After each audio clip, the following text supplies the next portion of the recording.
ولا چې دې ما د کلي پوسې هغلته واړه واړه ماشومان دي قرآن کې دا میاشت ترې ګټلی وای قرآن چې ترې ګټلی وای کم د خپل کلي کې پرېښي وای خبره تاسو غول خورئ غول هر شي کې حوصله ګټل او بایلل راځي اتلان دي مذهب یې له دې اتلانو سره هغوی موږ خو لړمون اخلو که دې خلکو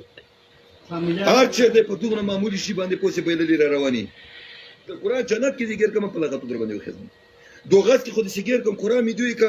هغې کندې ته دې ورکته کوم چې هغې کندې نه کته نوره کنده نه وي هغلته دې قرآن ورکش کړه دا د جنت هغه چې جنت کریم جنت کریم جنت نه دوزخ جنت دوزخ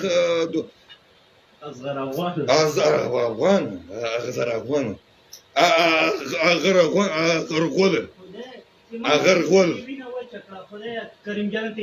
اینه دې نه کې وچه کړې ده اینه تا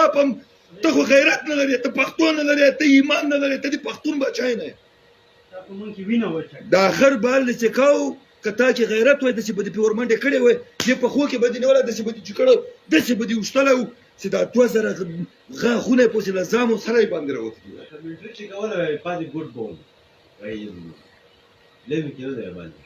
لا کمیټري هغې خو خبر ده چې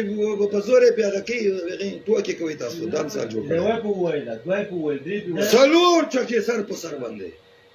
ووایي غلي چې حوصله وکړئ حوصله وکړئ ګټل بایلل کې راځي دا خو اتلولي واوروره دا خو کې راځي هغه نور اتلان یې وینې کې وچې کړل باندې ګیر به نسي نو چې دا سینما په تا باندې اچولی وای داسې مې سولولی وای داسې د مځکې پورې داسې مې فرش در کړی وای قرآن چې راسي یا مسلمانانو او افغانانو چې دا سړی دا ورې میدان ته ننوته دې سړي دا بسته کلی به راباندې ختم کړي خورم یې دا غونډ کلی قرآن ځوندی وخورم دا سړی نور رانه دلته دا غیرت نه لري نور ټولو ته یې وربیلی زه داسې نه وایم بایللي به یې وچه که به یې در باندې والې دوه به یې در باندې والې درې به یې در باندې والې خدای دې د پلار بچې مړ کړه خدای دې کور وران کړه خدای دې هغه غېږ په سرطان دانه باندې ورسته کړي چې تا ته یې پکې دا تربیه درکړه او کونیتې چې غټولې ولې یو چرګ یې نه غټو ولې یو خر یې نه غټو دا نور اتلان غریبانانو سترګو نه اوښکې روانې وې کاس چکاو غر تاسو هماغه یو اسلام ورته ولې و غر دا بیا موږ ته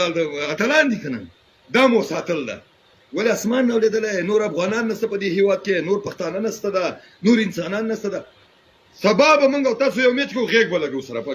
پاکستانیو پنجابیانو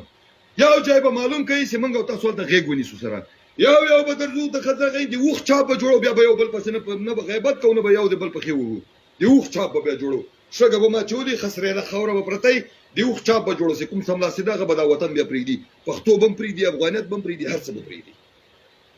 او د غېږې میدان به جوړوئ غېږه کې به پوسې موږ او تاسو به غېږه سره نیسو همداسې دې نه پرېږدم سبا شارجه په همدغه میدان کې به موږ او تاسو غېږ سره نیسو